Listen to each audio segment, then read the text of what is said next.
আমি মৌসুমী সাহা। আমি আজ আপনাদের সামনে আরেকটি আবৃত্তি পাঠ করে শোনাব রবি ঠাকুরের রবিবার।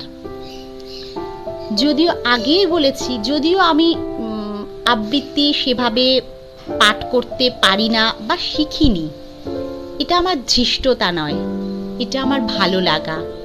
দেখুন আপনাদের কতটা ভালো লাগে। শুরু করছি রবি ঠাকুরের রবিবার।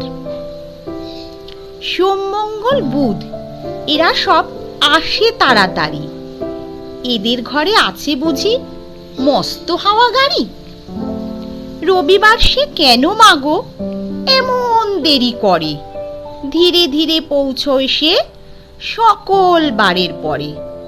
আকাশ পানে তার বাড়িটি দূর কি সবার চেয়ে, সে বুঝি মা তোমার মতো গরিব ঘরের মেয়ে।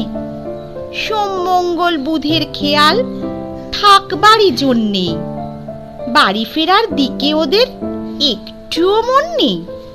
রবিবারকে কে যে এমন বিষম তাড়া করে, ঘন্টাগুলো বাজায় যেন আধ ঘন্টা পরে।